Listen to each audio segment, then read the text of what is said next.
بسم اللہ الرحمن الرحیم۔ داستان اسرائیل سے مسعود آپ کو السلام علیکم کہتا ہے کہ السلام علیکم ورحمۃ اللہ علیہ وبرکاتہ۔ بخشنے والے اللہ تعالیٰ اور عیبوں پر پردہ ڈالنے والے رب کریم ہم سب کو اپنے رحم و کرم میں عطا فرمائے، تنگ دستوں کو رزق میں اضافہ عطا فرمائے، بیماروں کو شفا عطا فرمائے اور مصیبت زدگان کو، تکلیف والوں کو صبر و شکر کرنے کی ہمت عطا فرمائے۔ ٹرولنگ شروع ہو گئی ہے، اب تنقید شروع ہو گئی ہے شاہ زیب خانزادہ پر کہ شاہ زیب خانزادہ نے یہ انٹرویو کرنا چاہیے تھا کہ نہیں کرنا چاہیے تھا۔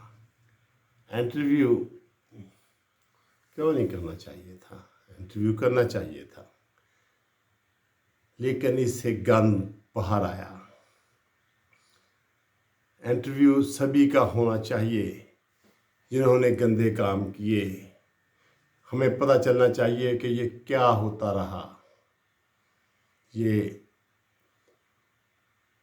لیکن ہماری حکومتوں میں کیا ہوتا ہے اور یہ طاقتور لوگ کیا کرتے ہیں۔ ہمیں پتہ چلنا چاہیے کہ یہ جج، جرنیل اور سیاستدان مل کر عزتوں کو لوٹتے ہیں ہماری حفاظت کرنے کے بجائے۔ یہ آپس میں انجوائے کلب بناتے ہیں، اور ہمیں پتہ چلنا چاہیے کہ یہ کیا ہوتا ہے۔ میرے پاس وہ مناسب الفاظ نہیں، یہ چینل بچے بھی دیکھتے ہیں، لیکن گند کو صاف کرنے کا مطلب یہ نہیں ہے کہ گند کو گھر سے اٹھا کر باہر رکھ دیا جائے اور بدبو اور پھیل جائے۔ آپ گند ڈالنے والوں کا بھی پتہ چلنا چاہیے کہ یہ گند کون ڈلواتے ہیں، اور یہ گند صاف کیا جائے، اٹھایا جائے، گند کو اٹھا کر کسی ایسی جگہ پر دفن کر دیا جائے کہ دوبارہ کوئی گند ڈالنے کی جرات ہی نہ کرے۔ تو جناب والا، سیدھی سی بات ہے کہ اگر کوئی جج رشوت لیتا ہوا پکڑا جائے تو اس کو وہ سزا ملنی چاہیے جو میرے جیسے بندے کو ملتی ہے۔ اگر کوئی جرنیل غلط کام کرتا ہے تو اس کا ادارہ اکاؤنٹیبلٹی کرے، اور وہ کرے جو اس ادارے کو ہم سب محبت کرتے ہیں۔ ہمیں پتہ چلے کہ اس ادارے میں اگر کوئی گندا انڈا ہے تو اس کو ادارے والوں نے ہی اٹھا کر باہر پھینک دیا ہے۔ جج اپنی اکاؤنٹیبلٹی کریں، جرنیل اپنی اکاؤنٹیبلٹی کریں، اور سیاستدانوں کی اکاؤنٹیبلٹی تو عوام کرتی ہے، روز کرتی ہے۔ آپ کو یاد ہوگا کہ چودھری طلال صاحب کے اوپر الزام لگا تھا تو سبھی بول اٹھے تھے، سبھی کہتے تھے کہ یہ رات کو کیا کر رہے ہیں۔ تو اب یہاں روحانیت رات کو سیکھی جاتی ہے، رات کے 12 بجے، اور بتا کون رہا ہے؟ اس کا خاوند۔ اور یہ گند اب باہر نکلا ہے، تو اب اس گند کو، اس لونڈے لپاڑوں کو ٹرولنگ سے کی تک ہی بات نہ رہنے دی جائے۔